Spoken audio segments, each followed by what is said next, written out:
Hi. ఒక చిన్న topic గురించి మాట్లాడదామని అయితే వచ్చాను. టాపిక్ ఏంటంటే లోన్స్ తీసుకోవచ్చా? తీసుకోకూడదా? అని అడుగుతున్నారు. అంటే నాకు మా ఫ్రెండ్స్ అడిగారు. నేను మన కామెంట్ బాక్స్‌లో అడిగారని నేను చెప్పట్లేదు. మా ఫ్రెండ్స్ అడిగారు లోన్ తీసుకోవడం మంచిదా? కాదా? అని. నేనైతే ఒక స్మాల్ సజెషన్ ఇచ్చా. లోను ఏదైతే నీకు నిత్య అవసరం కావాలో అప్పుడు తీసుకో. నాకు ఇది లేకపోతే ఇప్పుడు నాకు రోజు అదే మన రోజు గడసదని అనుకుంటాం కదా, అప్పుడు నువ్వు అప్పు చేసుకో. అండ్ నెక్స్ట్ వచ్చేసి ఏ బెట్టింగ్ యాప్లు కానీ దానిల కోసం కానీ దీనిల కోసం కానీ అప్పులు చేసావంటే మాత్రం చాలా హెవీగా రిస్కులు అయితే పడతావు. ఒక చిన్న ఎగ్జాంపుల్ చెప్తా. ఒక నీ జీతం ఒక 40,000 ఉంది, నువ్వు ఒక 4,00,000 5,00,000 అప్పు తీసుకున్నావు. అందులో ఈఎంఐ ఒక 8,000 10,000 అవుతుంది.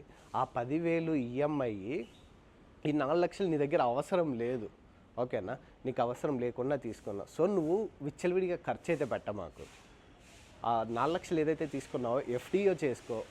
ఏది 5 ఇయర్స్ టెన్యూర్ పెట్టుకున్నావు కదా, 5 ఇయర్స్ కానీ 3 ఇయర్స్ కానీ టెన్యూర్ పెట్టుకున్నావు. ఫిక్స్డ్ డిపాజిట్ చేసుకో. నీకు ఇంకా కొంచెం నాలెడ్జ్ ఉంటే స్టాక్ మార్కెట్లో ఇన్వెస్ట్ చేయి. ఇంకా కొంచెం నాలెడ్జ్ ఉంటే మ్యూచువల్ ఫండ్స్లో పెట్టు. అంతేగాని ఇంకా గ్యాంబ్లింగ్ దీనిలో పెట్టు అని అయితే నేను చెప్పను. నీకు సబ్జెక్ట్ ఉంటేనే ఇన్వెస్ట్ చేయి. ఇక్కడ నీకు జీవితం విలువ అయితే తెలుస్తుంది. నీకు పెళ్ళయి పాపో బాబో ఉండి నువ్వు ఒక 4,00,000 డబ్బులు పెట్టుకొని 3 ఇయర్స్ నువ్వు ఎలాగో అలాగ సర్వైవ్ అయ్యావంటే తర్వాత నీకు 4th ఇయర్ నుంచి నీకు ఒక బ్యూటిఫుల్ లైఫ్ అయితే కనిపిస్తుంది.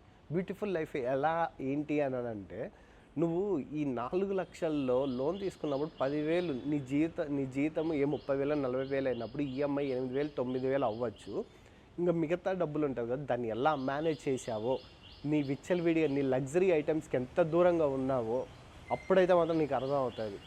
అప్పుడు నేను ఒక్కటే చెప్తా, మీ లైఫ్ అంటే ఆ టైంలో తెలుస్తుంది. అంటే నేను దీనికి పోవట్లేదు, నేను దానికి పోవట్లేదు, దీన్ని సేవ్ చేశాను. ఈరోజు సేవ్ చేయడం వల్ల నా దగ్గర 4,00,000 లోన్ తీసుకున్న అమౌంట్ ఉంది. 4,00,000 3 ఇయర్స్లో కానీ 5 ఇయర్స్లో కానీ 4,00,000 అప్పు తీర్చేసారు. అండ్ 4,00,000తో పాటు ప్రాఫిట్ కూడా మీ దగ్గర ఉంది.